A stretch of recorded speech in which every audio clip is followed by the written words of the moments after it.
You'll never see losers celebrate more in any other culture than ours. The losers in our culture celebrate more than the winners. With the metaverse, it provides opportunities to use technology in new ways to solve old problems. If I'm walking by and I see my kids playing Roblox, and I'm like, that's metaverse right there. Right? New technology, new way of doing things scares people. And I choose to do anything right from a very confident, fearless place. They got their plans, but I never believed they was God. If I can get people to stop thinking from a week to week, check to check, get them to start thinking more free, and we can start thinking long term. You can tell we just moving as consumers and followers. A whole new industry, and we move exactly the same every single time. One of the biggest problems we face in technology is racism. I could be a developer and land in the metaverse, right now.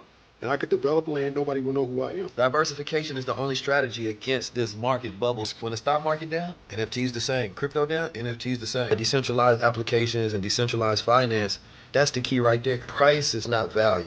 Next thing you know, you've evaluated this thing, be like, oh, that's $25,000 worth that I'm paying for $250. A meme is not a strategy. They were going to drop a coin called Kanye coin. So Kanye West got mad, got his lawyers, and shut the project down. What do you actually want to do with the asset? Everybody won't be able to have one, but being able to have a certain percentage of it guarantees you a certain level of wealth. They said 0.01 Bitcoin will guarantee you wealth for the rest of your life if it goes to where it's supposed to be going, which is over $1 million. It's a lot of other ways. You just got to use wealth strategy. Exactly. You know what I'm saying? You got to get You got to think. Peace, family. I'm 19 Keys, and I always bring some of the most powerful guests that I know are having an impact in the world, that have intellect, intelligence, and strategy on how they are determined to move in the world with themselves, their community, you understand me, so on and so forth. And today, of course, I'm not going to disappoint you as well. We got our good brother Ramondo, also known as Tall Guy Tycoon. You understand me, Tall Guy Tycoon, man. This is somebody that I've been following for a while, seeing him on social media and his journey and how, you know, you've been developing your community, keeping them abreast of what things that's going on in the financial sector, stocks, crypto, you understand me, and as of recently more into the metaverse space, and I believe that that's necessary, number one, but at the same time you actually help make people money, you understand me, people that's within your community, and I think that that's a dope avenue. It's a dope lane that a lot of us are into, and people that are starting to get into it, you understand me, because economics has to be at the frontier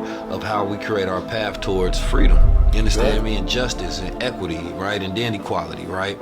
But today, you know, I like to focus on, you know, solutions. I like to have conversations around culture, things that, you know, we need to be paying attention to in order to move forward. And given that, you know, you're currently speaking on the subjects of the metaverse, first I want to ask you, why did you decide to start speaking on the metaverse? As far as why do you think it's important for you to give attention to it so that the people who follow you can also be tapped into the opportunities you're taking? Now, the reason why I decided to focus on, I'll tell you, I had like a little short journey in that, right? Yeah. Is that, I'll be honest, when it first came out, I thought it was stupid. Yeah. First week, I was like, come on, man, it ain't gonna work. Yeah. And then I'm a person that believes you should have a fluid mind. Yeah. And I caught myself saying that, and I was like, I always teach people to have a fluid mind. You gotta, anytime the data, you gotta search for the data and let the data make the decision, right? Yeah. So I said, I'm not gonna just like immediately reject it. I'm gonna see what's gonna go on here. So what I did is that I started researching it. And I was like, well, I still don't think it's gonna work, right?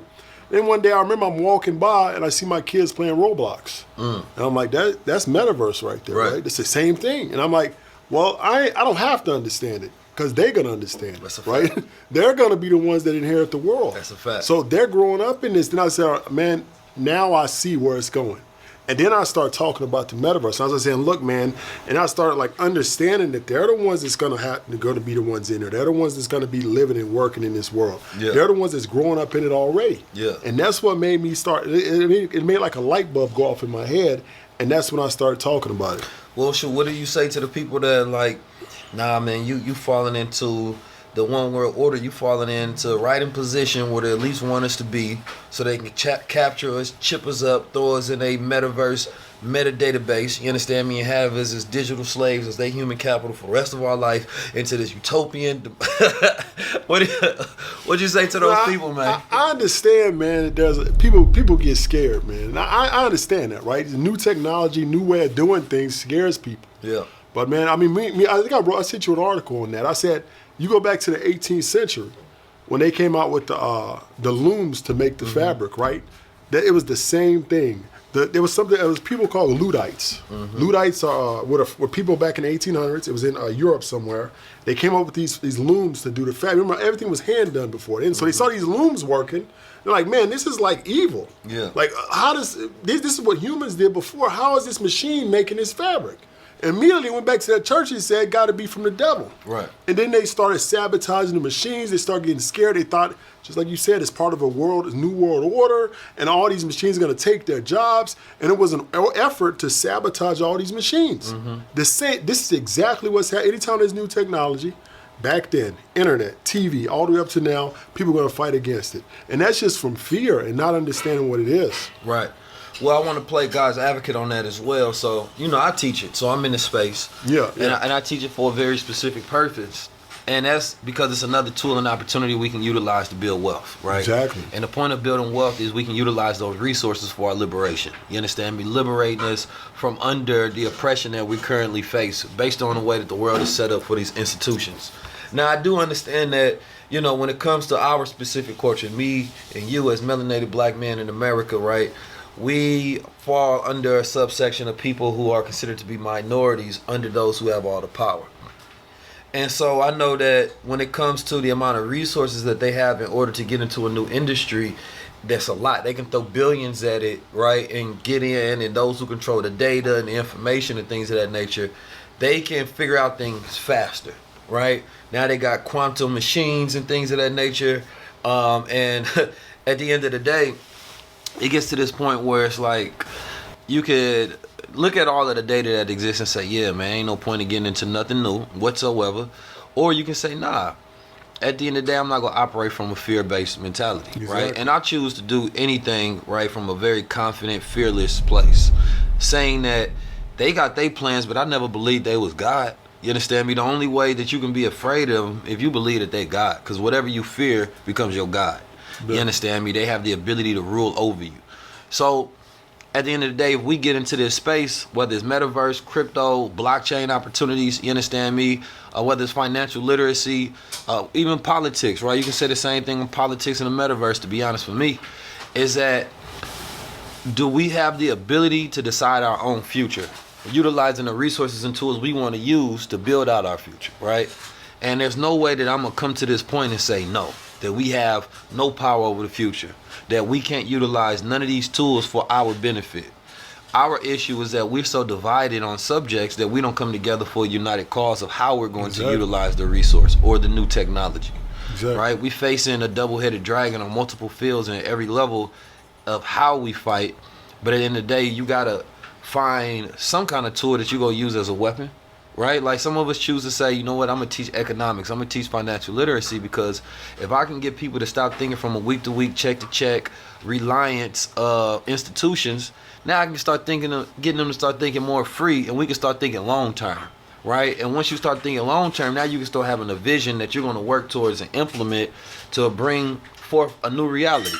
But if there's no vision inside the minds of the people, if the minds of the people not pregnant with new opportunities, they don't present and create nothing. They wait for somebody else to build out the future, then they go along with it. It's way too late.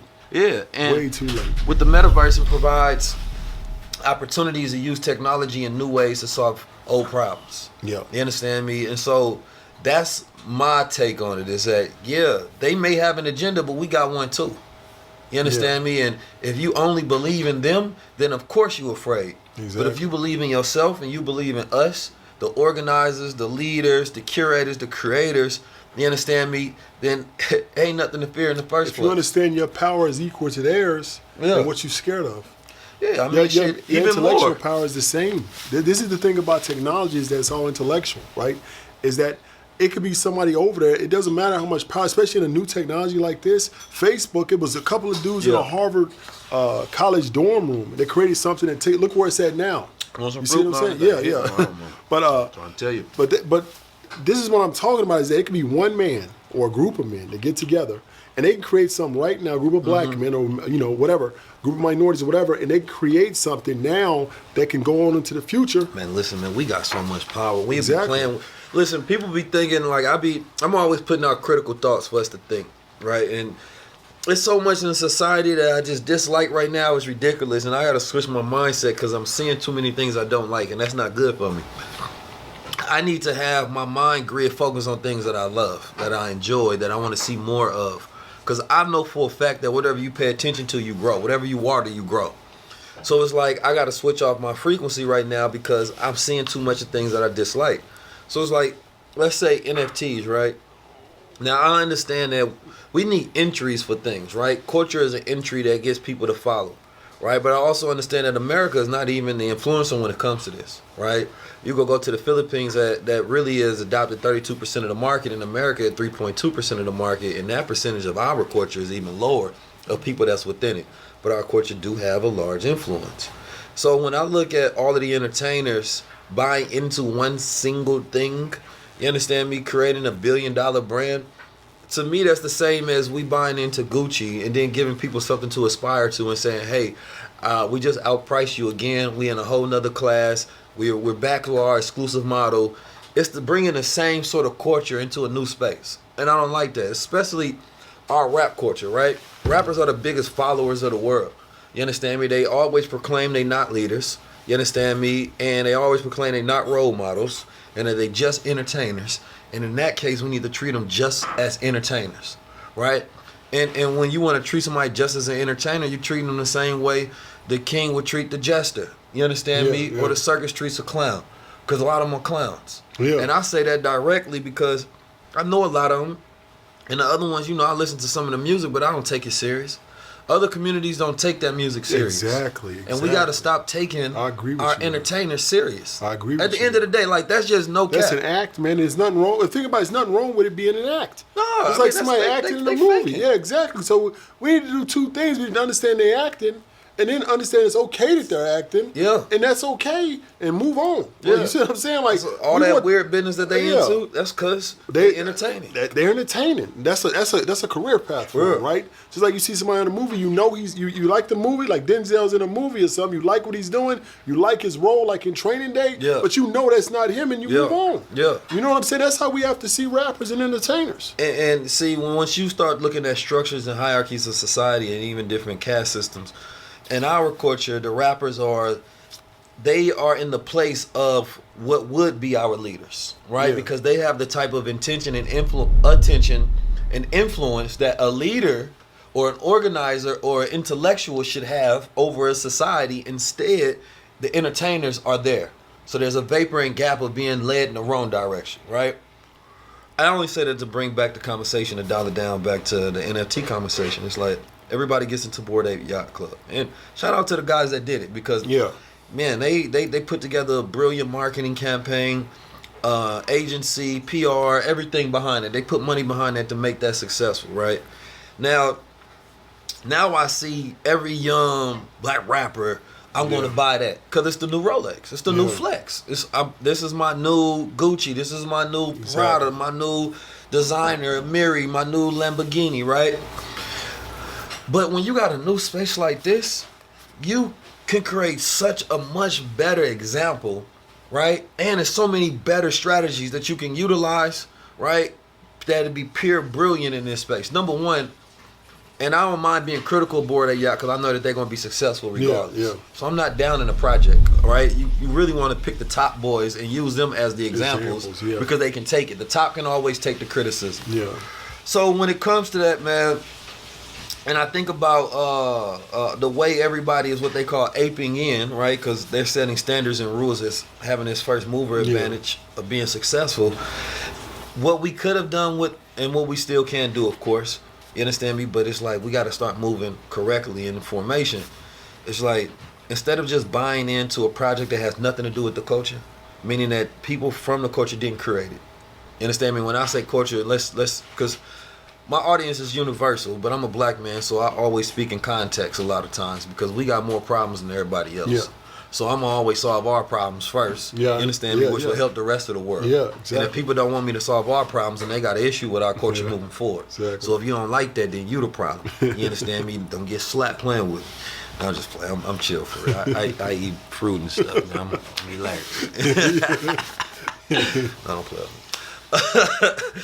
No, so... it's like we could have decided to say, yo, let's. And some rappers have done it, you know, created their own projects, right? Now, don't get me wrong; these are derivative projects of copy cloning the same model that these people have done, right? But you create your own projects. Well, all of those rappers that bought into this one could have just created their own club, right? Exactly. The problem is that this is like, okay, so y'all can unify on everybody deciding that, hey, we are the rappers. We don't collectively come together for ourselves, but we'll collectively come together for their culture and buy-in. Because how much money's been put in that project from Millions of dollars. And that's just stuff we know about. Yeah. Like imagine all the entertainers that bought into it and won't even know nothing about it. They're keeping it secret. Entertainers, ball players, all of them.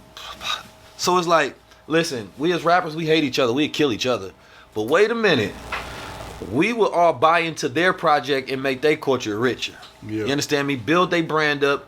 Use our star celebrity power to add on to their brand. When you buy it, you advertising it, and then you're also putting direct money into it. So indirectly, that $400,000 Bored Ape that you bought may generate $4 million in money going to them. Yeah. It's gonna generate, because that brand, you can't get that. They couldn't. How much? Well, I don't know on the back end if they paying the rappers. At the end of the day, I don't know, right? Because at the end of the day, regardless, it don't matter. It's still the same impact. Well, because if I'm buying this for $200,000, but then I'm putting it on my platform that I bought it, how much brand equity did I just put into that? You understand me? So at the same time, all I'm saying is that you can tell we just moving as consumers and followers, and that's like something for the whole world to see. You understand me? A whole new industry, and we move exactly the same every single time. We get in line with whatever they sell, and we want the rest of the culture to aspire to be inside a class that we know they can't afford. Exactly. Locking us out again when it's supposed to be a way to democratize access, and instead you could have got to the educators and the leaders and the curators of that space and said, what's the best way we can move? How we can move collectively and create a project that can boost $1 billion. We can take 20% of that project and we can fund, you understand me, projects within the hood, you understand me, of America, and solve some of these problems that we have. But that ain't how we move. Every 10 or 15 years in technology, there's an opportunity like this. And we're still in the window right now. Yeah. But the window, it happens to where the technology just starts, and then it's a low barrier to entry. You don't need much, you just need thinkers. Right. So anybody right now, like I said, can come to this and make money, make an impact. But like I said, it just requires like organization, everybody to move together. Organization is key. That's it. Right? Yeah. The internet was like that early, but that's over now. Like we talked about earlier, is that like it took back in 2001, 2002, one man, he got two of his college dorm mates or whatever, and they built Facebook. No, I'm okay. But they built Facebook. What Facebook is right now, maybe $1 trillion, I don't know where it's at, what the market cap is, but it's billions of dollars, right? So now you can't do that no more. They own it now. So like we can't get together and create a multi-billion-dollar social media platform. There's too much competition now. Yep. But now in the Metaverse, NFTs, we can create a decentralized project. We could, but it would still take a lot of money, effort, and more than me and you at this point. We'd have to have a team, a big team. Well, that's all I'm saying is that. Well, but all these things start with an idea. Exactly. And some willpower, man. And it's like, even now, right, we live in, the zero marginal cost economy. You understand me? Jeremy Rifkin, I believe, was the one who coined that term, and he was talking about the fact that, you buy a phone, it has a fixed cost, right? Yeah. Per month. You go pay $200 a month for a phone bill. But what that phone does outside of that, you don't have to pay for it, right? So you get on Instagram, you sign up for free. Yeah. And utilizing the phone that you're paying $200 per month for. But when you go stream out to 100 people, 1,000 people, 1,000,000 people, that's all free. Same phone, yeah. So now that the cost of access has essentially went down to zero, we have the same access to tools that at first only old rich white men had. Exactly. So it's like our opportunities have changed drastically, and we have to operate and move as such. But what happens is that when you got a bunch of people that are ignorant to financial literacy and economics and technology, and you put them as the ones in front of the people, those who follow them will be just as illiterate, and they will be making moves with the intelligence of following somebody that's illiterate. Exactly. When they think they're doing the right thing, so-and-so got in, I'm going to get into this. No, this person know what the hell they was doing. That's crazy, man. Like they know their craft is music. Yeah. And they're good at their craft. But that's what their craft is. Anything outside of that, they're not experts at, right? But we look to them for financial literacy, for aspiration, for world, how to go through the world, advice. All this stuff is by like rappers and entertainers now. Yeah. And I only put that, I'm always going to attack the top, right? Because at the end of the day, that's who got the ear and the eyes and the senses of the culture and the attention, right? But the real conversation is about what we can do with this technology. Yeah. Right? And you're talking about the people that have issues, like we got to look at education first, right? Education is essential, right? When we are getting into new sectors, we have to be educated on it to be able to utilize it. So when you talk about people being illiterate, we have a people that can speak it. When you can speak a language, you still can be illiterate in that. Yeah, because you got to learn how to read and write in order to have literacy within the language. So even when it comes to the financials or this tech, we can speak it. We can become lit professors, but can we code it? Yeah. You understand me? Can we read the code? Do we understand the language in a manner to where we can read and write it and set the rules and parameters ourselves? That's the hard part, and though. That's what we don't have the ability to do widely. Yeah. So we got too many lit professors and not enough people who are actually literate by standards of literacy. So when it comes to us getting into new fields, we become consumers, copycats. We don't have any original thought. We follow what everybody else say, and then we think we literate in the space just because you can talk. Yeah. That has nothing to do with it. You got to be able to execute what you're saying. Yeah, you got to understand it comprehensively. You understand me from the root. So if we look at the Asian sector, they are literate in this space. They read, write, talk it, speak it, walk it, everything, right? They're more interested in learning how to do it than to talk it. Yeah. Especially with also Jewish, right? The Jewish community. Oh yeah, man. What they do is they do the banking. They're the ones that's in the finance sector. They're the ones in the legal sector. They don't talk it. You know what I'm saying? They're not out talking about it. Out, trying to get cloud or whatever off of it. They're getting it done. And that's a lot of times when we need to stop focusing so much on the cloud and whatever, talking or whatever, and we need to get stuff done. They represent 2% of the population, but in the Forbes top 100, what was it? Yeah, top 100. I think they had 25 billionaires on there, or something like that. You understand me? Like that happens because they're specific in the way that they organize, right, and how they go at the power. Yeah, exactly. This is the foundation to understand your journey into cryptocurrency. You want to be prepared for the future. And although you can make a lot of money in crypto, you can actually lose a lot as well. If you get it in just for FOMO, you don't have a strategy, you just gambling. This is one of my favorite strategies. But we're in that time where anybody can create their own money and their own economy. That means the corporations and even the banks and the governments themselves are actually jumping into it. This is that time now where you get prepared. You will have the tools to be able to go do this research on your own, find coins on your own, and understand crypto in a way that the big boys do right now. The game is here and it's real. And if you don't play in it, then you're going to be on the sidelines watching everybody else score. And I believe that this is why it's one of the most exciting times in history if you're smart and you're playing the game. Unlock infinite wealth strategies at highlevel.19keys.com/IWS. So it's like, all right, let's get back to, this meta talk, right? Because it's still a hot topic. How can we utilize, in your opinion, some of the things that you've seen, how can we utilize the metaverse in a positive solution-based manner? So the metaverse, right, is that it's brand new. It's not brand new, but you see what I'm saying, it's new to us, right? So it's still a wide open market, right? So there's jobs there, right? But the biggest thing there is that the ability to create technology. You can create wearables, you can develop land, you can do a lot of things like that. But the biggest thing, and we talked about this earlier, is that one of the biggest problems we face in technology is racism.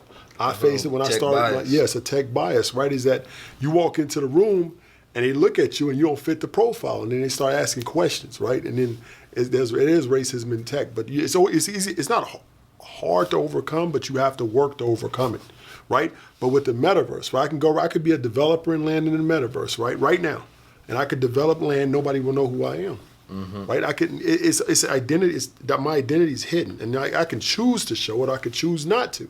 So if you feel like racism is too much, the metaverse right there will give you options and solutions to get around, to circumvent it and get around it, where nobody knows who you are until you want them to know who you are. That's a fact.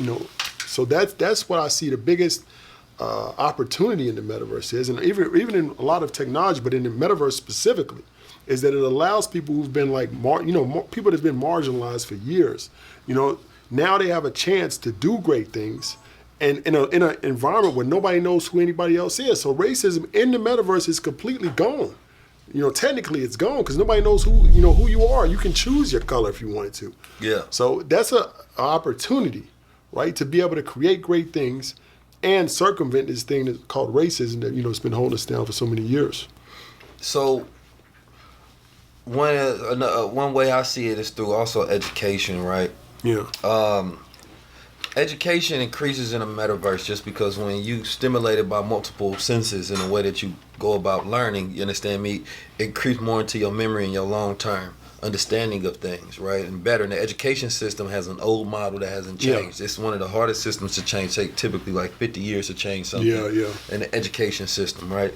We operate off old models that were created by old white men and their idea of what society should and shouldn't be. Yeah. Right?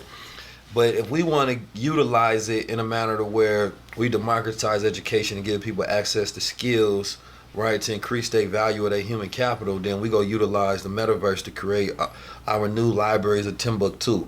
You understand me? And figure out ways to really educate segments of population in our culture specifically, but throughout the world, where once we educated in tech and architecture and engineering and all of the things that are comprised with nation building, and we can track that, you understand me, then we can start facilitating those that have that knowledge and those resources to put them in positions to start building things out. It's like, if I got my own metaverse school, I got children in Africa, children in America, right, all over sitting in the same classroom learning the same thing, right? I can have a large classroom size, or I can have a short one. I can have multiple teachers in there teaching, or I have a community of people learning in there together, sharing different skill sets. I can teach history in a completely different way instead of it being whitewashed to where every character that we know was a melanated human being has been thrown with a Michael Jackson new complexion. You understand me? All of a sudden, you understand me? But we can recreate these figures and they proper astute and who they really was, and then teach history in that matter. You see what Florida trying to do, they talking about they creating ways to block the education of true history so that, white guilt, right, doesn't spill over. In the metaverse, we ain't gotta worry about all that. Whoever controls the history narrative controls the people. Come on, man. So that's why we want to build. Because imagine if they roll that out in all schools. All of a sudden, the kids in there in the metaverse, you understand me? And 20 years later, Denzel Washington is a white guy. And nobody's going to know the difference. I mean, how's anybody going to prove that? Hell, man, Denzel wasn't white. You know what I'm saying? We going to be arguing shit like that. I mean, to the people. Because somebody created their own version. I know, but that truth only lasts as long as the people who actually saw it. As soon as we die off, history is whatever they say it is. Well, society right now is on a population decline, right? So that the average age right now is even higher than it used to be, right? In the 70s, 60s, 70s, I think it was like 25. Now it's around 35, 40 years old. You understand me? And when that starts to happen, that's when you start to get a decrease in innovation because people start to get stuck in their ways. Yeah. You understand me? And these old white men, they don't want things to change because they want to be in a position of power consistently for the rest of time, right? And so, of course, they find it to their advantage that we need to figure out ways to keep laws in our favor because when they become a minority, you understand me, then the majority has rulership over them. So they got to put in structure in place of all these different things. You understand me? So, but now we have to figure out how do we want the world to look like and how do we want the world to operate once we have control over it. See, it's hard for people to get into that mindset now. Yeah, it's hard. Because we stuck in such a slave mindset that we can't even think about, like, damn, I never thought about what type of positions, what type of world, what type of design I want things to be, how I want the education system to be. Like A, B, C, D, E, that is the oldest, stupidest metric education model ever to exist. You understand me? We going off, literally, they had intellectuals in the white community and white dudes like, you know what? This is the model, and they gamified, and everybody followed those rules. It needs to be changed, man. The whole education system is wrong. Yeah, right. It's because it's not. It teaches you how to conform. Yeah. Like if I do my homework, if I study for my test, I get immediate gratification from the teacher that I did a good job with the ABC system, right? But when you get to the real world, you may work on a project for 6 months. Ain't nobody gonna give you an A and tell you doing a great job every 2 weeks. So you have to be able to get that motivation from inside yourself. And people that do that, that go out and do that, weren't really good students. And you almost see that consistently. They wasn't good students in high school and middle school, and they go out and do great things in the world because they didn't conform. They got the motivation from inside. They didn't need those A's, B's, and C's. And unfortunately, there's a lot of people walking around with false confidence because they thought they were smart. Got in the real world and they had to work for the people who was really smart. Yeah. And then there was people who had developed insecurities because they thought they was dumb. Exactly. And didn't realize they had creative intelligence. And in the real world, they can actually utilize that and they actually very smart. Exactly. Right? So that's why, man. School don't value that. School values even we got ass whoopings for goddamn getting bad grades that didn't even matter. Yeah, I know. So people are literally going through child abuse because we grew up in a bad system. Look me for them weak ass grades. Like I know a person who was very intelligent, right? When I was in high school, he's a very smart dude. And he got bad grades consistently. So the teachers would always put him down or whatever. Yeah. He ended up dropping out and ended up getting in a lot of trouble. I think he went to jail for like 10, 15 years off a drug charge. But he would have been very intelligent if the school system was different. He was intelligent, but I'm saying he would have been more successful if the school system was different. They were able to pinpoint that and not, make him feel like because he didn't conform to the system, he was somehow bad. And see, that's the beauty of tech, right? So imagine if you are able to create profiles on each student, and this is all connected to a blockchain, where it really is following their development, right? Exactly. And whether it's an algorithm or it's just teachers assessing everything that's happening with their child, then they get to follow what type of thinker this is, right? What type of learner this is, right? What are their interests? And they can develop on those strong points. But technology allows us to create these type of profiles and algorithms that can increase human efficiency and learning and development. But that does not exist in at least the schools that we went to. You got to go to the $1 million schools, in them Ivy League schools, and them private ones that we know nothing about. And I'm sure they have better metrics of education and learning and development that they go through. But the hoods of America, education is terrible. So imagine a system in which that didn't matter because the cost, like you said, was marginal. Right, so every student was the same. It didn't matter, right? So it didn't matter. You didn't have to be a rich student because the blockchain. Let's say, for example, you could follow a whole student for maybe $200, for his entire lifespan, right? So then you could track success rates, right? We could find somebody that when they're 30 and say this person was very successful in life. So what led to that, right? Right. Then we see everything on the blockchain that happened. And when he was in the 3rd grade, he did this. Right. And then you can take that data set and you can apply it to now apply it to another student. If he has the same result, apply it to another student. Now we understand, we see a pattern. Right. So this path is the right path. Right. It leads to an outcome. Right. We don't have anything like that in the school system. None at all. Man, imagine if we could access our own records like that. Yeah. They drop you out and let you go. Yeah. They don't know. Like, have you ever got a call from your high school? Oh shit! I don't even remember back. They don't even know what you're doing now. I always try to get to the phone faster so my mom can get that call. You know what I'm saying? But I'm talking like right now. Like, you ever get a call from your high school saying how you doing in life right now? No, they don't care. That's what I'm saying. They should though, because it's outcome based. Well, you want to see where this dude's at, and did what we do matter? What them 4 years that I went through there had a lot of impact on who I became. You understand me in life. And they could have had a greater impact as far as, how they helped my trajectory. But at the end of the day, a lot of them teachers, they just trying to get paid and push as many students through to meet their quota because they underpaid, number one.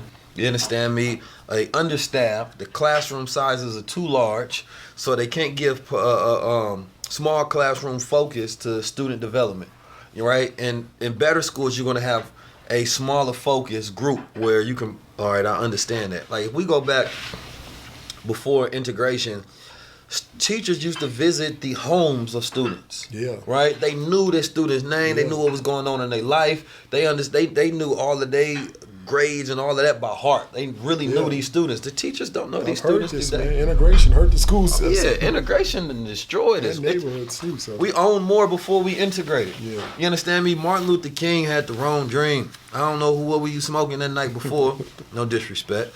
But I'm just saying, I never agreed with the dream in the first place. You understand me?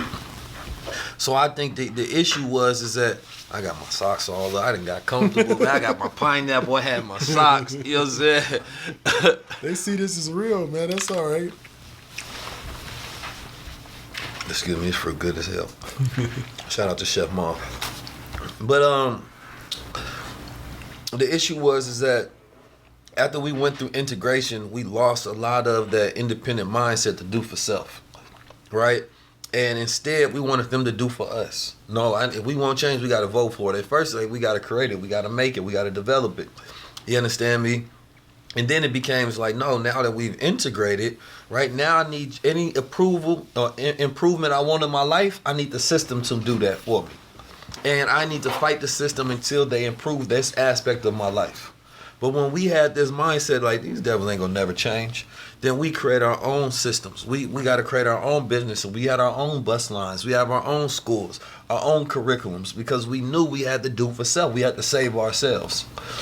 And now you have this new model of educators with that same mindset that want to operate outside the system. And so we're not looking for the system to do for us what we can do for ourselves. So anytime new technology, stocks, crypto, right, whether it's Turo or Airbnb, whatever it is, we say these are the models we gonna use to do for ourselves. While everybody else is saying that, no, like, let's work in the system, let's go get a degree, let's go get a job.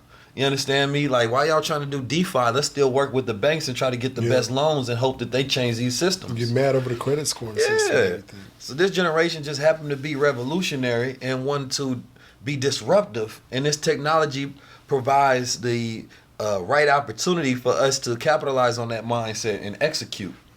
It's like, let's talk about the stock market for a second, right? Statistically, Asians have the most investment accounts in America, then whites, right? Then blacks, then Hispanics, I believe. I believe Hispanics or blacks. I'm not sure on that one. But, we definitely not at the top. Now, historically, stocks and businesses were the best way to, build wealth in this country. And then, of course, real estate, right? But as far as getting returns, you're going to go businesses and stocks. Right, because those businesses, you go get those profits. Those stocks, you go get that increase in return year to year, dividends, the whole thing, and you can leverage against that. And when we're talking about the stock market, being able to get our people to start investing in it was a dope play. But even the stock market is gonna have its time. Yeah, you understand me? Bear market soon. This was a system that was created in a coffee shop, and it developed into this $1 trillion market. But now it's time for us to even looking at more exits, because diversification is the only strategy against this market bubble of everything that's going on right now. I agree with you. If you're not diversified, I don't care how great of a strategist you are in your field. Don't matter. Diversification. There's always risk. When the stock market down, NFTs the same. Crypto down, NFTs the same. NFTs may go down. Crypto might be up. Yeah. You understand me? Stock market might be down, right? Right now we know that the real estate market can't produce enough houses for the booming market of the next generation, right? So we underdeveloped as a society right now. And we know that healthcare won't be able to take on the stress of this aging population with all of their new concerns and issues and problems. So we know that everything we need to start moving has to be outside the system, right? Yeah. We got to move in a naturopathic way. That's why I do my health care is vitamins. My health care is working out. You understand me? My shot and my booster, you understand me, is mineralizing my body. You know what I'm talking about? Like, I'm not about to be on my 30-second booster trying to get me access to a hotel. You understand me? When I can still get sick. It's just, if I'm going to ask, and we go speak on logic, there is none in that. That's just a ruler thing. You understand me? Like, you have to do this so the pharmaceutical companies can continue to profit, and everybody that have investments in there can continue to profit, and they can lobby politicians and they can get paid. So if we was to sit here and break down every single segment in society, we're going to see corruption. Yeah. You understand me? It's all over the world, too. Outside of that, because I see people complain every aspect, whether it's media. Black media say, well, white corporations not giving enough ads. They not spreading their ad budget to black media to be able to build out bigger media houses. Then our generation, well, y'all don't even promote us on those media channels anyway, those who are impacting the community and helping us build. Y'all put more of the entertainment on there than you do the education and you do the organizers and leaders of our culture.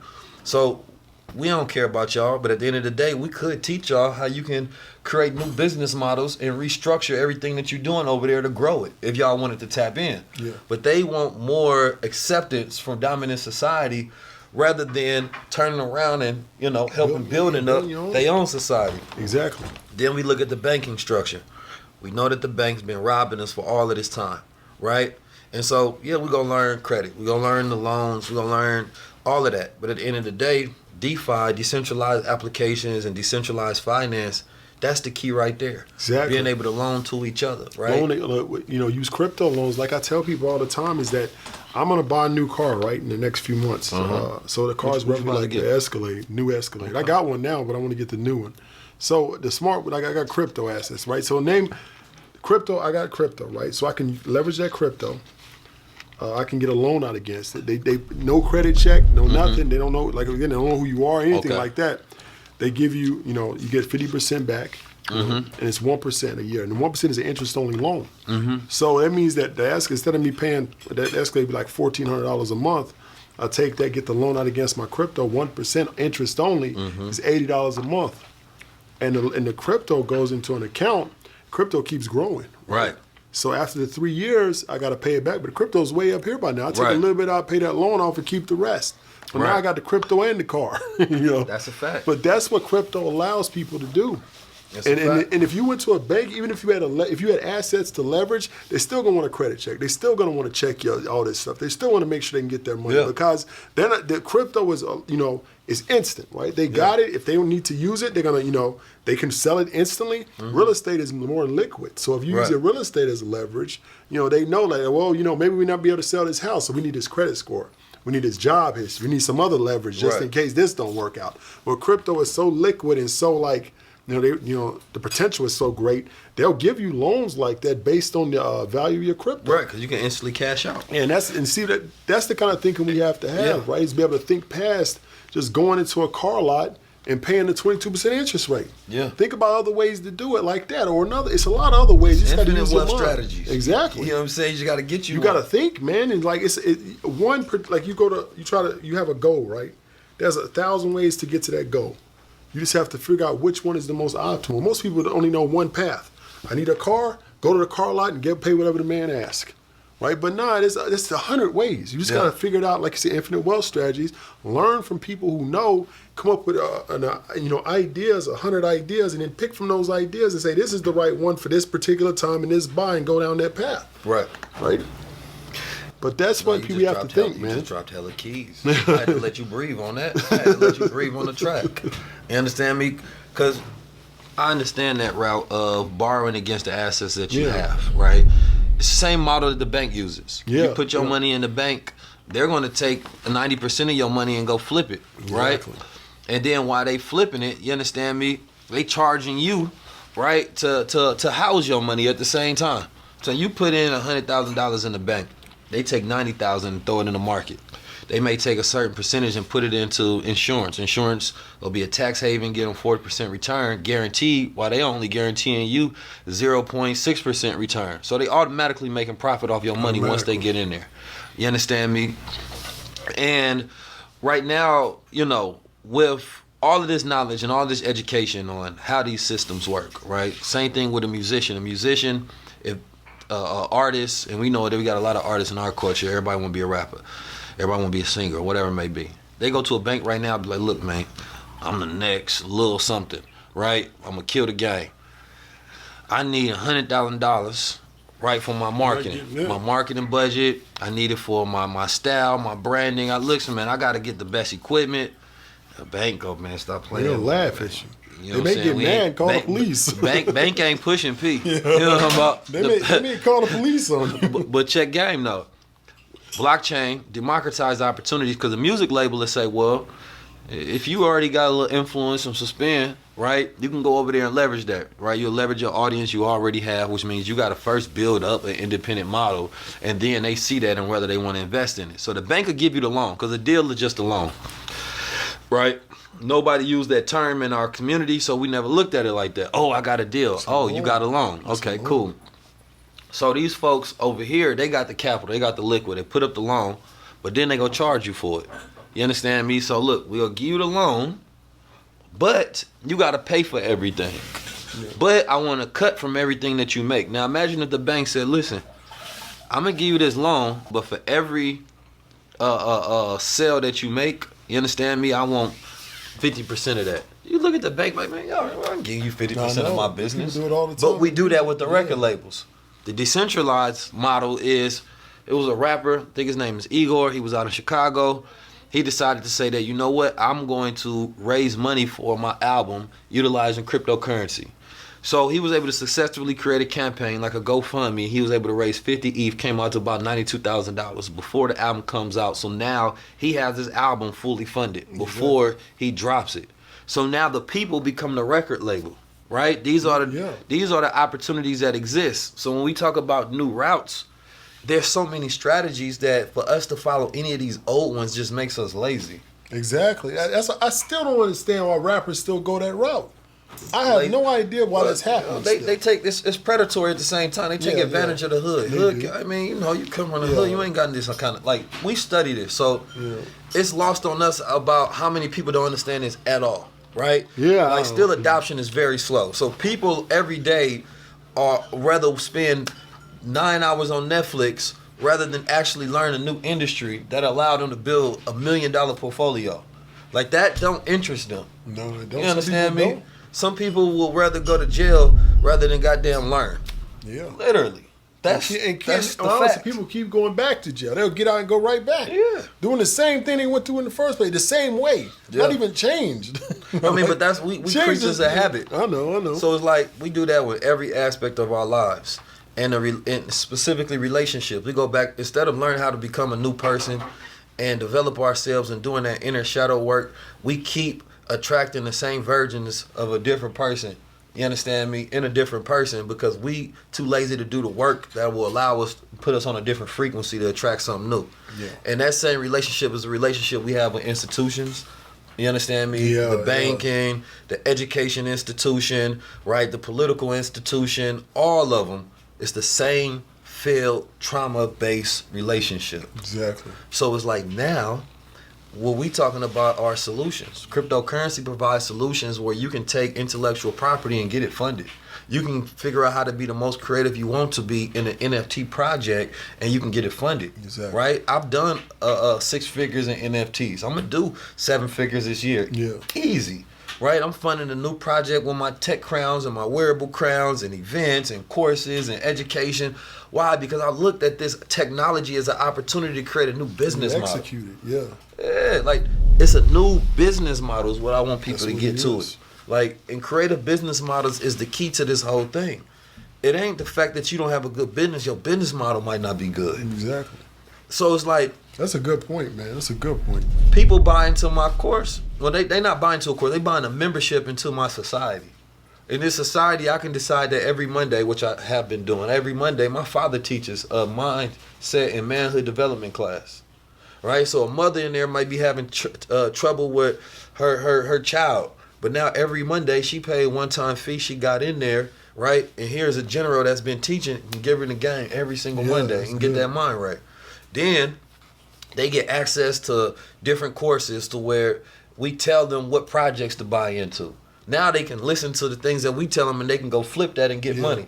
So it's like somebody sitting up there hating their job, trying to figure out how the hell they go fire their boss. That's the key, right? And all of a sudden, man, let me buy a membership in this Crown Society. I get exclusive merchandise. I get to meet people. How much is it? I got a course. The course sell for $1,111, right?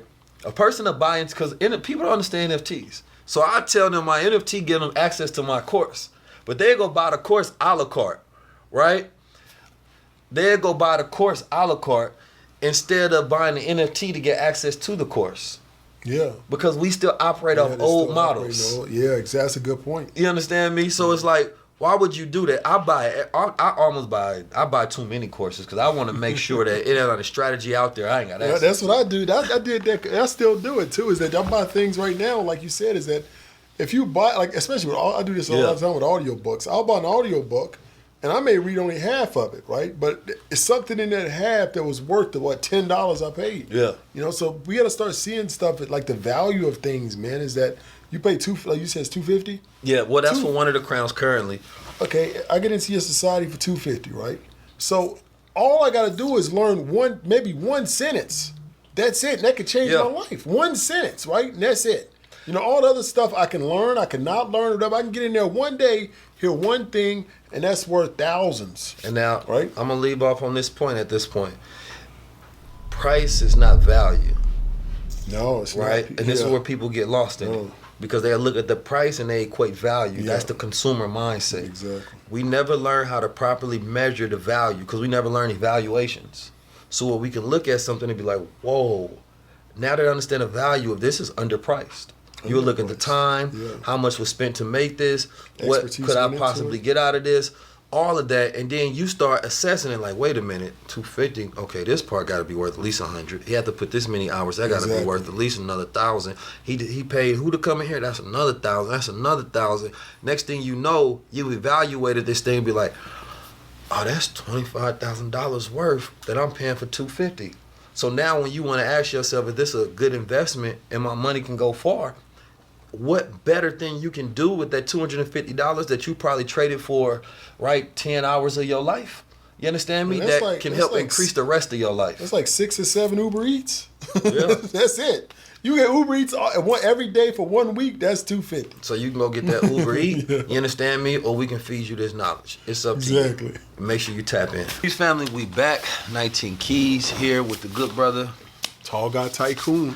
Listen, man, we was talking about something before or after we just went to break, man, and I wanted to get back into that discussion, man. And you mentioned the Kanye coin. Yeah. So can you give us a little background? So from what I hear, Kanye West had a coin in his name back 2014 early years. Yeah, it's a whole bunch of stories about crypto started, what happened at the beginning all the way up to now. And one of the stories a lot of people don't know about is that I think it was around 2013, 14, maybe even earlier. It was like 5 coins out, right? It was like Bitcoin, Ethereum wasn't even out yet, so Ethereum wasn't even there. Yeah. So you had Bitcoin, Litecoin, you had Dogecoin was one of the earliest ones people don't know about, and it was I think it was another coin. I forget which one it was, but they were going to drop a coin called Kanye coin for after Kanye West. Right. The developers were working on it. They already had everything good, and they were just about to release it and start selling it to the public and start listening. So it would have been like the 6th coin ever created. So Kanye West got mad, heard about it, got mad, got his lawyers and shut the project down. Now, there's estimates that project would probably be 3 or 4 right now on the list. Like right behind Ethereum, right even above it, because it would have had the longevity like Dogecoin. Even though Dogecoin was like, it was kind of like, at first it started as like a joke or whatever, but look what it turned into now. Right. So Kanye West coin had a great potential to end up, equal to where Dogecoin is, even better. So it would have been like 3 or 4 on the list right now. It was a big opportunity, man. After you told me about it, I looked up it a little bit. So it was like Kanye, right? And that was before Kanye was calling himself Ye. Yeah. So they really would have had the brand of where Kanye is now with his Ye branding, right? And if we look at the top coins right now, of course, we know for a fact he would have got some of that market share. Yeah. So there was 125,000 coins, right?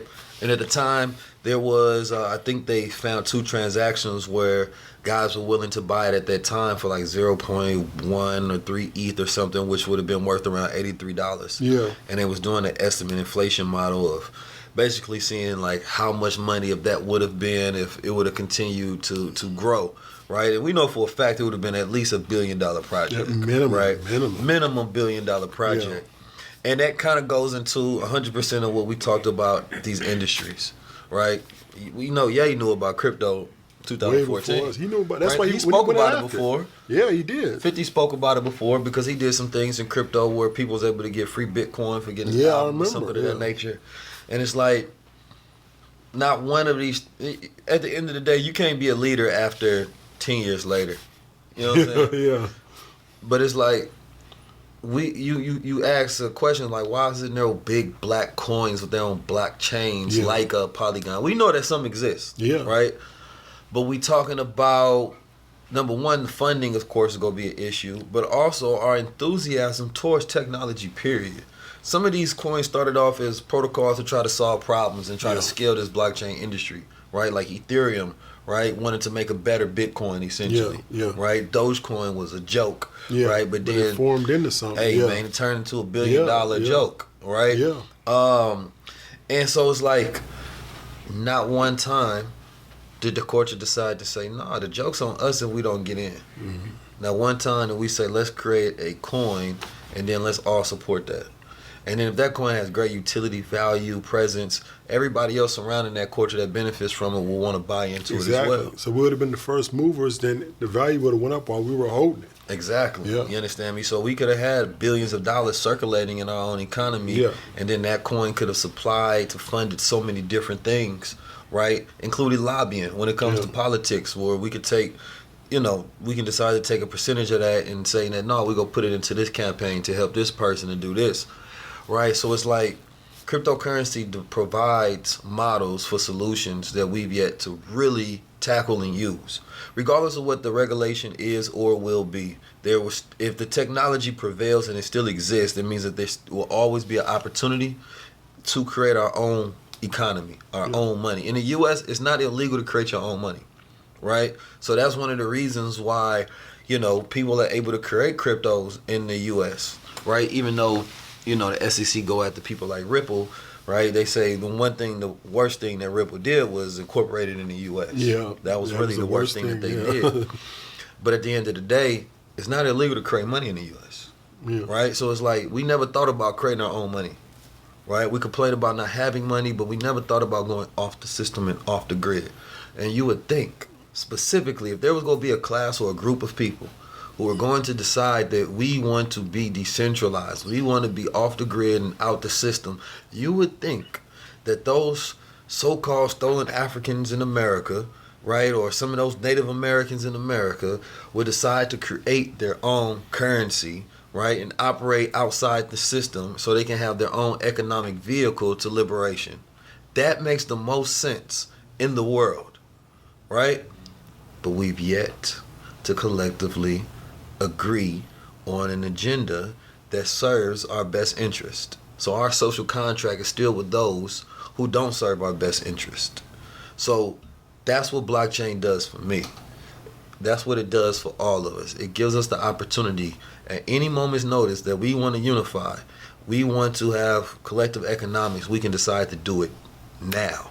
Exactly. And everybody that watches it, everybody that this streams out to, everybody that listens, regardless of what position, get rid of the emotions and be like, damn, that is right. So what do? We sit down, we have conversations, pull together resources and build. And it's very easy in the sense of from ideation to reality, because we can create systems that is not based on who created the technology. It's just on will the technology execute what we create. Exactly. And what we agree upon. It's not about who, it's about what it does and the power of it. Smart contracts for the coaches, the future. Exactly. I agree with you on that. So on the pivot, man, tell me about your program. I see that you make people money all the time. Yeah. They're in the stock market, they're killing the game. You have predicted a few different times on some of these stocks that would do well, right? And then I see you post the gains, and you're like, hey, listen, man. Yeah, who listen, right? Who listen, right? So, tell me a bit about your stock program and how people can get in. All right, so I believe one of the biggest things I believe about, people, especially those, minority communities, people in poverty, is that you got to make them some money first, and then their interest gets piqued and they move on to learn. So that's kind of like the way I approached all this, is like try to find ways to make people money in stocks, crypto, and all these other ways. Then once they get that money, then they come into my program. Now my program is called CNC, which is the Chestnut Checkers Community. Okay. So in that community, why Chestnut Checkers? The reason why is because I grew up playing chess, and chess is a game of strategy, right? Where we think 4, 5, 10 moves ahead. So I train people in that community to think 10 moves ahead in stocks, in crypto, in real estate, everything, right? Your whole life is almost planning 6 months, 5 years, 10 years ahead. So we're trying to see what's coming around the corner and prepare for it so we can profit from it and we can, protect. Maybe if it's a bad thing, protect against our money against this, what's coming, right? So that community, we give stock picks, day trade picks, we give signals, we give long-term plays. We have a community which is very, very engaged, and we support each other, we grow together. We have a crypto channel. We have classes in there, weekly classes, 2-3 times a week. We have instructors that teach in there. I teach in there once a week. And we have, a lot of other things like that. We drop ebooks in there all the time. We drop classes, recorded classes. So any class that I do on Instagram gets dropped in there. So it's a great community. A lot of people have made a lot of money and grown in there over the last 2 years. So it's a great, great way for people to get started. So when people get inside the community, right, you educate them, but then you also help facilitate the process by sharing your picks? Yeah, so I share my picks. We got analysts in there to share their picks. Got like an 80-90% rate so far. So we do pretty good. Yeah, okay. Yeah. So take me back to when you first started to get into this market, right? Yeah. What made you first say, man, let me try my luck in the stock market? Yeah, that's a crazy story. So I'm I didn't know nothing about stocks when I get out of college. And I get first job. I get a software development job. I get in the cubicle, and I saw this old white dude, like you said, he got the knowledge, right? Yeah. And so I see him doing something across the cubicle. I'm like, what is he doing, man? He's Yeah. like talking about making. I just made 10,000, whatever. He was old. He's about to retire, so he had a bunch more to play with. And I asked him, I was like, what are you doing, man? And he's like, you just showed me. Like over months, man. I go to lunch with him. He just showed me what he was doing. And then after that, man, he retired, and I just went for it on my own and just learned more and more. That's dope. Reading books, learning or whatever. So when did you first see a return while getting into it? Because you learning At something first, over you time. lose But money at first. That's what I always tell people is that when you first start, you got to expect to lose money. You probably will, but that's a very, very valuable. Like we talk about value over price. That's a valuable lesson. And you learn that lesson, and you can learn that lesson and take it to heart. It's worth more than the money you lost. And then you grow. Pretty soon you start winning, right? And those wins also give you lessons, and then it reinforces the lessons. And pretty soon you're pretty good. It may take months or years depending on your learning style and your learning ability, but eventually you will be successful. what was your best trade in the market? The best trade I ever did was Peloton. I made like 180,000 on the one upside trade. or downside? Upside of Peloton, yeah. So at Upside. the end of 2000, let me see, what is it, 2000? What year was 2021? It's hard to me. The pandemic, I forget the year. Pandemic 2020. So 22, it wasn't 21, it's the end of 20. The end of 20, December 20, Peloton went way up, right? All the way up to about December, I believe 28th. And I went from I think I started with 10 or 20,000, got 180,000 out of that play. Yeah. That's good. Yeah, I mean, it was so much to take advantage of in that market, man. Yeah. And if you was in it and you understood it and you understood where the Yeah, world was going, yeah. you were able to place your best because you did a call, right? It was a call, yeah. Right. And I was out of the money call, and I think Peloton, I remember, I think Peloton was 120 Yeah. at the time. Maybe it was probably, I think it was 90, right? My call was for 120, 130. It ended up going to 160, Yeah. 170. So I was way into the money. So I got the call very, very cheap because it was so far out of the money.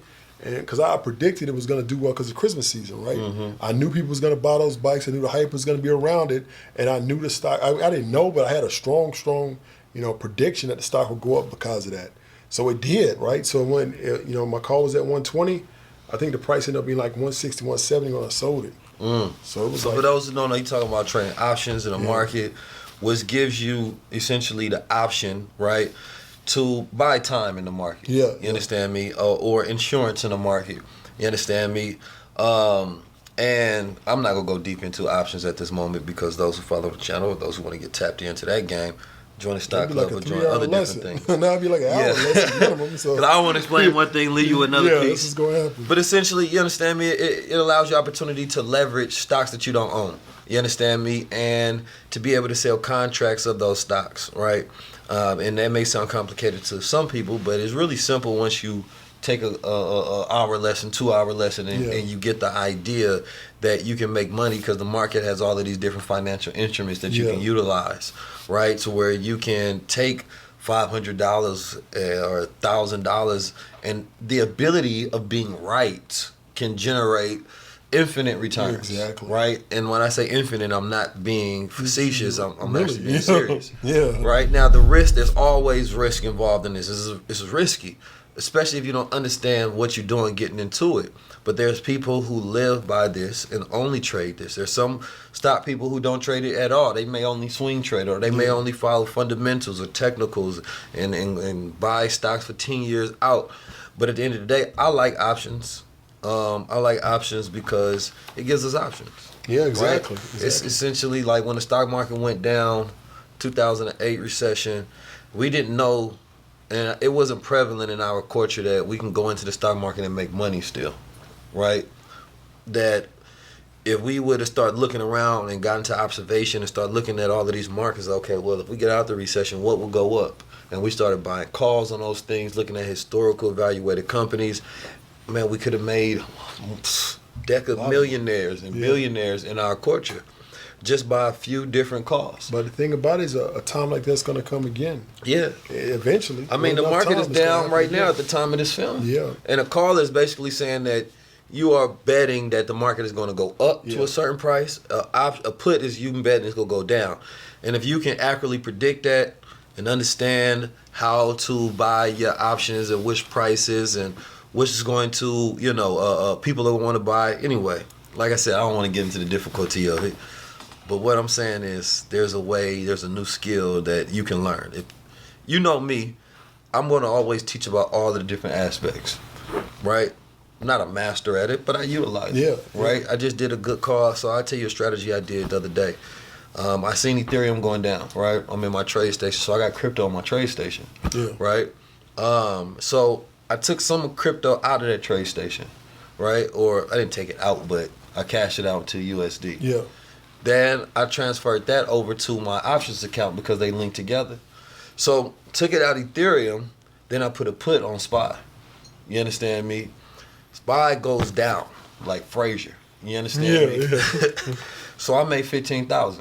Now I take that same money, I go put it back into ETH because now I'm at profit and ETH done went down. Yeah. Right. So now I'm remember I sold the asset at high, right?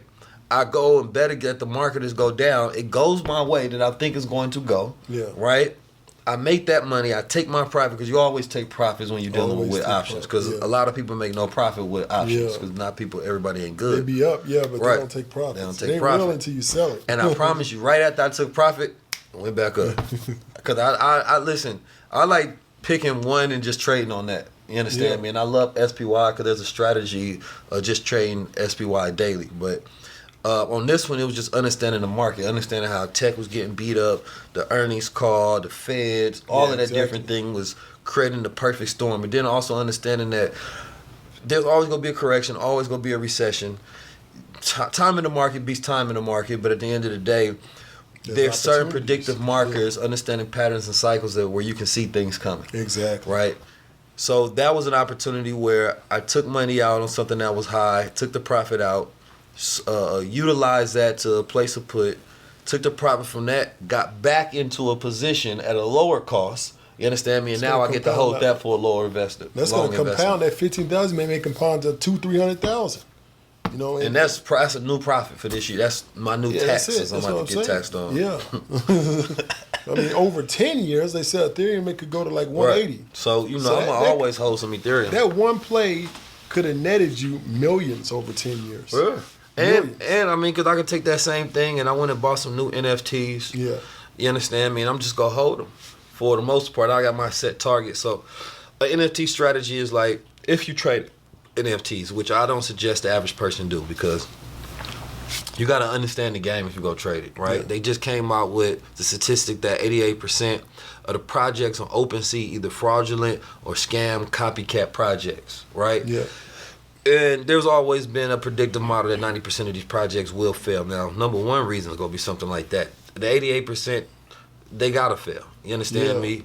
But if I can understand which products are real or which projects are real, and I can get in those, I just got to ask myself, is this going to be valuable in the future and why? And one thing I teach is how to measure that value, how to actually create an evaluation for these projects so you can decrease risk and increase profit. Not going to say you're going to be perfect, you're going to be 100% right, but risk aversion is key for me. You understand me? How do I decrease my risk in this? And at the end of the day, I want to either put my money in a safe haven where it's going to sit there and it's not going to move, right? Or it's going to go increase. So therefore, it becomes a hedge as a diversifier in my portfolio. But you had the thing about it, this is the important part about that, you had the knowledge when it was about, so when it happened, you could use those tools. That's the thing people need to understand is that sometimes I need tools I have to learn right now for something that's going to come 6 months from now or come a year from now. Maybe I don't even know when it's coming, but I need to have those tools ready to get it out, right? Right, that's the same thing. I mean, even with the options game, I got so much to learn in that. Yeah. Right? Like, futures is such a liquid market that we don't be wanting to learn because it takes discipline and the correct mindset to get into. Right. Same thing with the crypto market. There's ways you can get into the crypto market and you can really snipe a lot of profits. Yeah. Understanding low caps, right? High caps, which are like low market cap projects that don't have more than like 10 to 20 million. But then you got the high cap projects that's the top 10 of the coin market cap. Learning how to trade those in between, man, it changed the game. You can make that a full-time job. They got exchanges that offer like 125 times leverage. Yeah. So people always say, yielding. yeah, they say I don't have enough to pay for one Bitcoin. Well, if you got 125 is like $60. $60 is that? Yeah, I think that's 100 times. Now $30 would give you access to one Bitcoin, and you trade it like it's all yours. So let's say it doubles, then you get all the profit off of the double, right? Because it's the same as you owned it. You got to pay them back a little bit of, they loaned you the Bitcoin, but you got to pay them back. But you get all of that profit, right? So there's a lot of ways like that. You just recently bought another Bitcoin, right? Yeah, I just bought another one. I bought it at 41, 40, but it actually went down. But that long term would be okay. No, right? That's why I just wanted you to say it on video, so we're going to play I bought this back that, in a I'll couple tell you right years. now, I bought it at 41,000. Okay. I saw the drop. I was trying to predict the bottom. It fell a little bit below that, but it's going to come. So when you're trying to predict the bottom, you got to understand that you're probably not going to predict the absolute bottom. Mm-hmm. You're probably going to get it on the way down. It's probably going to keep going down after you get it. Right. And then it's going to come back up over where you bought it and go back up. So you're not going to hit, nobody's going to get the absolute bottom. I always say if you got, it depends on your money and what your strategy is, right? Like if you got the money to just be like, all right, I can buy one at this price, and if it go down, I'm going to buy another one. Yeah. If it goes up, I'm going to keep averaging, right? Yeah. So, and you can set and figure out what is your average price, right? All of that's calculated. Now, if you're somebody that's new getting into the game, I like the 4-point strategy, especially in a volatile market. If it's going down, right? Write out the 4 prices that you want to buy into, right? So let's say Ethereum was at 5,000, then it goes down to 4,000. Well, you can say, well, number one, never buy at the all-time high. We all know that. Or if you don't know that, know it now. So let's say, well, damn, if this go to 4,000, I'm buying in, right? And I'm just using these solid numbers as examples sake, make it easier. And then it's like, damn, it keeps going down. So you're like, all right, what you're not going to do is take 100% of your budget, because you're going to figure out what is your budget to buy in, right? Whether you're talking about $100 or $100,000, it don't matter. So if your budget to buy in, you understand me, you're going to take whatever that budget is and say that, all right, I'm going to find my points that I'm willing to buy in, because you don't know what the bottom is going to be 100%. Yeah. So if it goes down to 4,000, I'm going to buy in. All right, well, what's my next buy-in point if it keeps going down? Well, I'm going to take that budget that I have and break it up at 4 levels, 25%, 25%, 25%, 25%. So now I've just bought in at 25% here, right? Then it kept going down. At my next level, I'm buying in, put another 25% in, right? Damn, it kept going down, right? I'm buying another 25%, right? Now, that's your budget, right? So you only got another 25% to go in. If it continues to go down, then buy in. It may continue to go down more than that, but at least you just averaged in, right? Or it may go up at some point to where, and if it goes back up, then buy back in at that point. That was another one of your buy markers. You understand me? But what I try to do is give people an easy way to have a strategy. Because one thing that people do is usually have no strategy, right? Then their strategy is emotion-based. Yeah. They trade on fear and greed. Right. And if you don't buy at the all-time high, then you at least always getting that asset at a discount, right? Because a lot of times they're over-evaluated and they're oversold, or overbought, right? When oversold, it's a good thing, right? So if it's overbought, you're not going to buy all the way at the top, even though that's most people's psychology, because they feel like they're missing out. Like, it might go to the moon, right? It may go to the moon, but it might not be the launching date. You know what I'm saying? And most people miss the launching date because they never study the project, right? I mean, there's so many different ways that you can go about this, but it's the same thing when it comes to taking profit. Always have a model in which you go take profit. The hodler thing came from literally a meme. A meme is not a strategy. Right? So holding on to dear life is not a strategy. Because at some point in time, you actually want to have a strategy on, do you want to liquidate it? Do you want to utilize it? You understand me? To borrow against, right? What do you actually want to do with the asset that you're getting into? So having a strategy is a strategy. And holding is not a strategy unless, right, you literally saying, well, I'm going to hold this forever and only thing I'm ever going to do is borrow against this asset. I'm gonna leverage it, right? That's different. But most people don't even think that far. They just say, well, they said hodl in this thing. That's what I'm going to do because I don't feel like thinking for myself. So for me, when you talk about chess, not checkers, I love that because at the end of the day, you have to think moves ahead. Yeah. Are you keeping this to where you say, listen, there's only going to be 21 million Bitcoin. A lot of those have been lost due to error, due to lost wallets, right? So many different things. The miners are getting a percentage of it. It's not even going to be enough for every millionaire in America, right? So at the end of the day, everybody won't be able to have one. No. But being able to have a certain percentage of it guarantees you a certain level of wealth when it comes to assets. If it goes to where it's supposed to be going, they said 0.01 Bitcoin will guarantee you wealth for the rest of your life. If it goes to where it's supposed to be going, right, which is over $1 million. Right. So it's like, hell yeah, if you could buy gold in 1920, right, it would have been a great investment. Yeah. Because look what gold did, right? You say you buying it at $20 and now it's at $2,000. Yeah. You understand me? That's a good investment.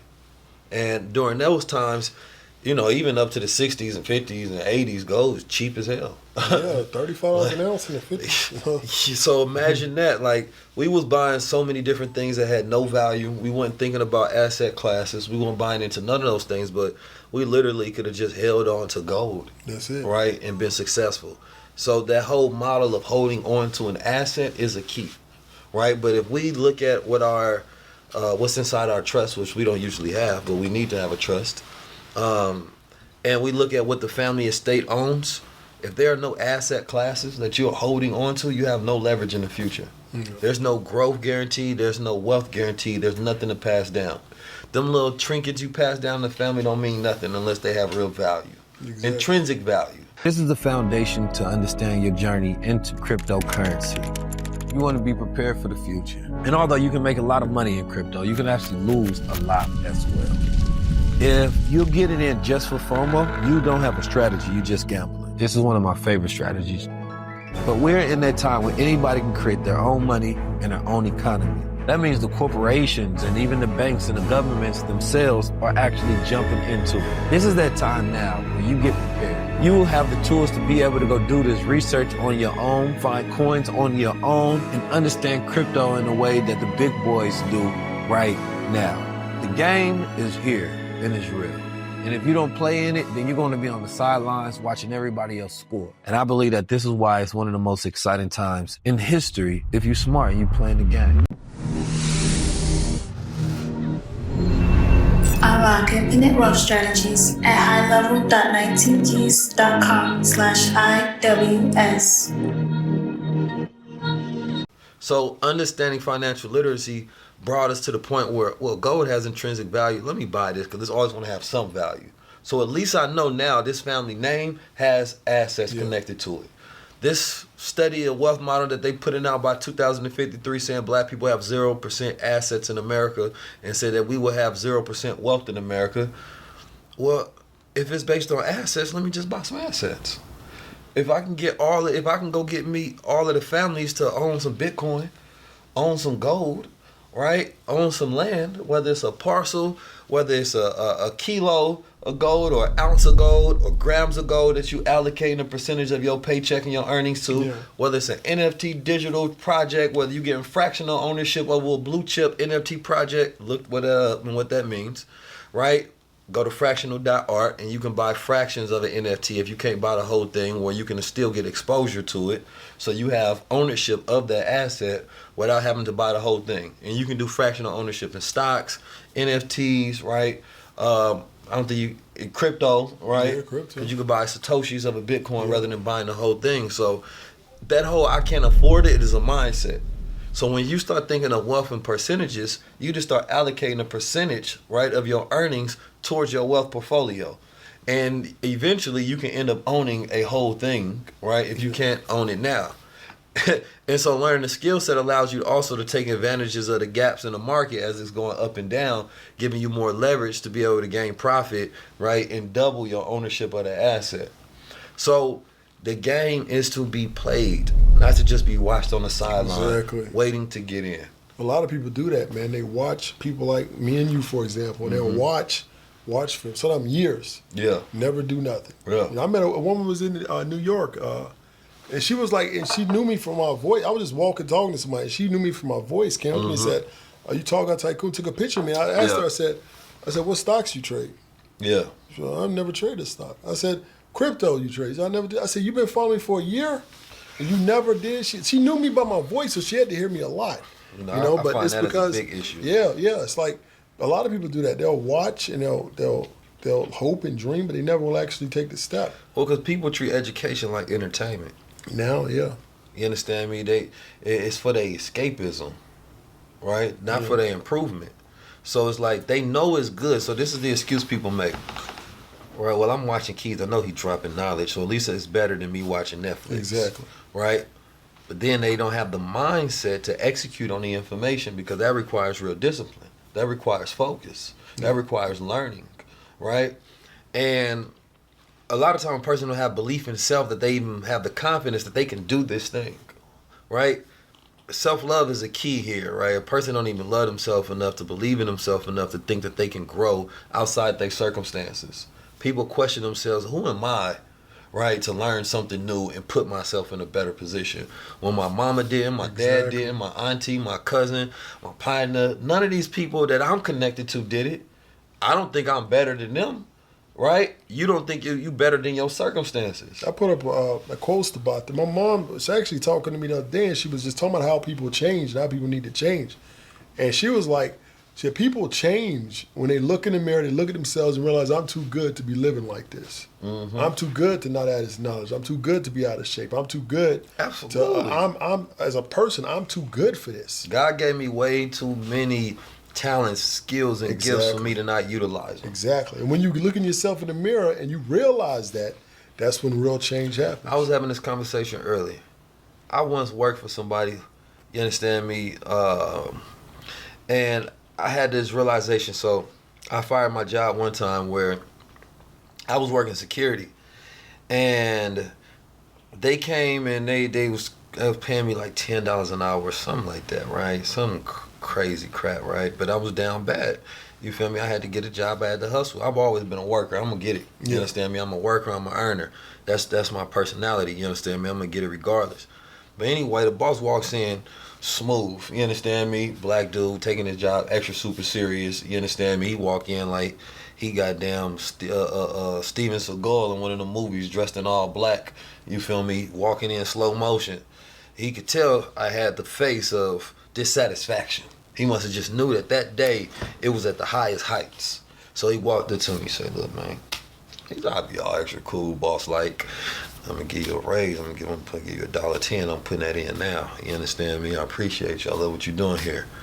And then he walked off. You understand me? Like he was Shaft.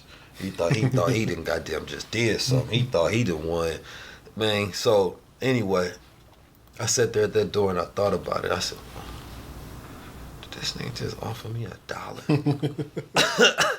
I thought about that seriously. I said, did he just offer me $1 for my time? Like it puts so much context to it when he offered me that $1 that I'm like, he just offered me $1 for my time. Like I'm me. Like who the hell he think he is, right? So he downstairs, right? So I sent him a text. I say, listen, you need to have somebody fill in for my rest of my shift, right? Because I quit basically. Yeah. You understand me? And I walked off after. I went and grabbed my stuff from downstairs. I walked off. I swear to God, I never came back to that job. You understand me? Yeah. And I remember seeing him years later in Atlanta. You understand me? I got my kilo on. I got my gold. You understand me? He already done caught the vibrations on my platform through the ethers of my education that I'm giving out to the people. And he knew that I made the best decision, but he's still working at the same job. You understand me? Got a little bit more of a raise, still bragging about how he in that corporate atmosphere. Yeah.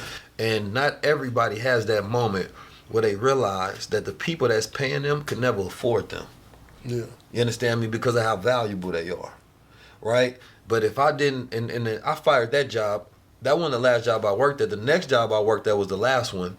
But I took what was getting paid from $10 to start getting paid 6 figures at my next job. Yeah. Because I maneuvered and strategized my way through there. And then I got to a point where they couldn't afford me.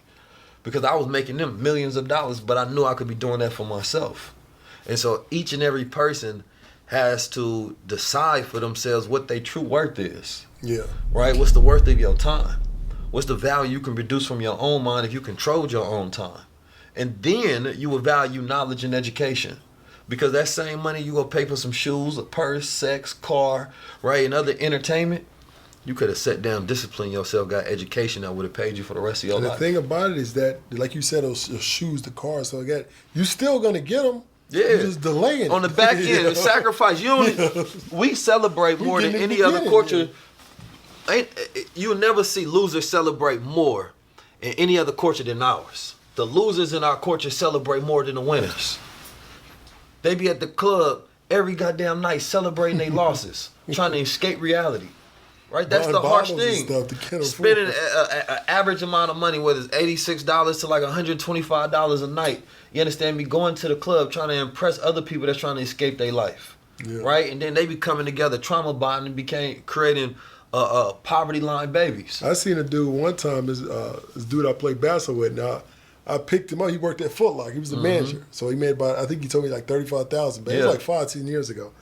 And he got paid. He cashed his check. He went from Foot Locker to Louis Vuitton and bought some almost the same price as his paycheck. Bought it all, spent it all on Louis Vuitton shoes for the club that night. And I saw that and I was shocked. I was like, man, he cashed his check literally, took the money, walked across the mall, and spent it all in Louis Vuitton. And he said he's gonna wear them in the club that night. LVMH, man. That man is rich. That man literally, that group, I think he surpassed and became the richest man in the world at one point or currently. But it's like, that goes back to the conversation I had about Bored Apes.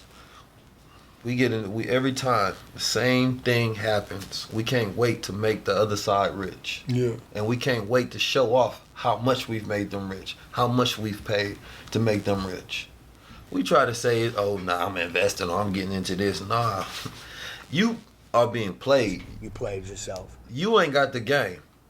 You like Kanye, he ain't got the answers. You ain't got the answers, Sway. Sway didn't, and shout out to Sway, Oakland, real OG.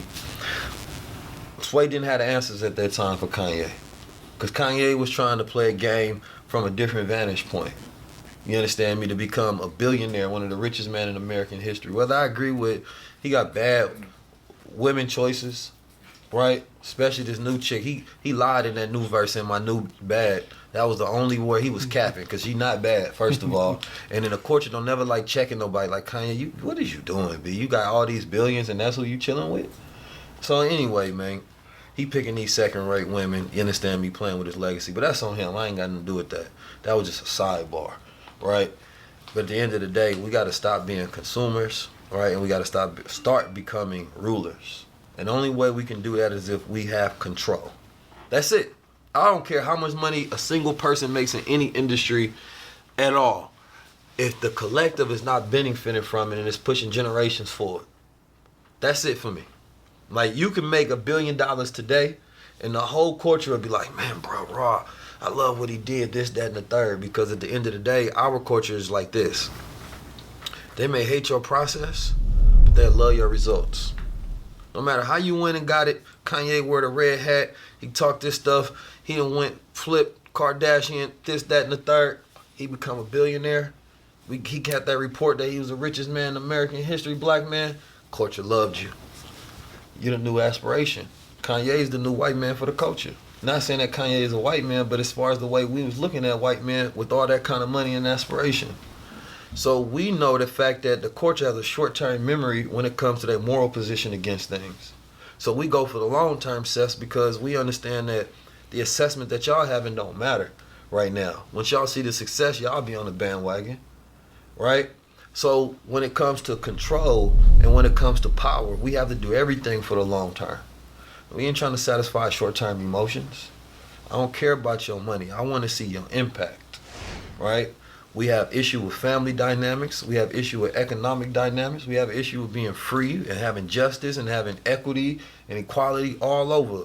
We can't even goddamn speak to our women as bosses in this world because we ain't the boss of this world. So how the hell we as men, melanated men, right, that those don't consider to be in that elitist family, which is that white supremacy bloodline, ain't no way we could be satisfied with this world, content with this world, comfortable the way things going on, and we just happy because we got a position in this world. Being you, I'm sure, live very comfortably. You understand me? Private chef coming in, cooking, podcast, blah, blah, blah. We living good. We can do whatever we want to. Me, I got a passion to my people to where your net worth, see, I'm going to lead with this last gem. If you want to measure a person's net worth, you're going to look at their debt, their earned income, and their assets, right? You're going to minus the debt, minus the assets and the earned income. But in Black America, it's not the same. Because you also have the minus family as a liability. Because you got to pay for all the people that can't pay for themselves. Right? So your net worth that's a good point, is worth invariably less than you think it is. Exactly. Right? Until everybody else around you is eating. Yeah. Right? But we don't even calculate that in. Because everybody around us is poor. Don't have it. So we can't count the fact that we wealthy or rich until everybody got it. You understand me? Yeah. That's the model. Feeding everybody where we operating for the collective, not ourselves. Our net worth is based on the network of our family. Everybody got to eat, B. And that's the model that I think about because the numbers do lie when you got the mathematics wrong. You got the formula wrong. Yeah. You understand me? And so Black Americans think we're more successful than we are. And that's just not the truth. You can't be successful in a world you don't own. You can have success, but true success is linked to your people and your culture and your DNA and your heritage. You can try to run away from that as far as possible, but it always catches up. You know what I'm talking about? So we have to get back to this dynamic of populating the world with educated Black men, women who know and understand these principles and these values. And for everybody else that watches this, whether you're my brown brother, my yellow, red, whatever color or frequency you tap in, as long as you're righteous, I rock with you. If you're a good person, I rock with you. There's one rule in all religion. Treat people how you want to be treated, the golden rule. Exactly. You understand me? And if you follow that golden rule and truth is the connection that we can have in liberation and justice and all of those different values, we locked in. You know what I'm talking about? But I'm going to always speak truth to power and create solutions to problems. And that's what's going to always make me dangerous. Right? And I'm never going to stop doing this. So a person got an issue with it, you know, take it up with your boss. You understand me? Don't complain to me because I work for myself. That's it, man. Hey, man, I appreciate you. I appreciate you too, man. Man, tell them how they can get into the CNC. We're going to put a link down there and everything. I'm going to put a link down in the video, but also you can follow me on Instagram, TallGuyTy. Same on YouTube, TallGuyTy, and on TikTok. All the same thing. It's TallGuyTycoon. As you can see, we just went to war with ignorance. We went to war with the culture. We went to war with blockchain technology. We went to war with the Metaverse. You understand me? And a host of other different things that our culture need to continue to have an uphill battle against and about. Make sure we continue to stay vigilant. Make sure we continue to take orders from those who are qualified as generals. And make sure we learn to master ourselves so we don't become slaves of our bad behavior. I'm 19 Keys. Peace, family.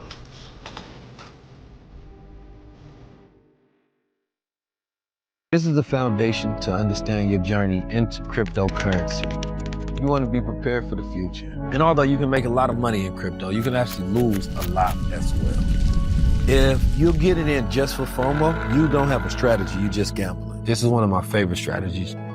But we're in that time where anybody can create their own money and their own economy. That means the corporations and even the banks and the governments themselves are actually jumping into it. This is that time now where you get prepared. You will have the tools to be able to go do this research on your own, find coins on your own, and understand crypto in a way that the big boys do right now.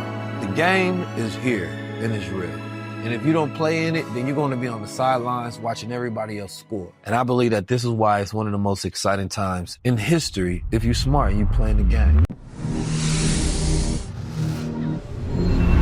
Unlock infinite wealth strategies at highlevel.19keys.com/IWS.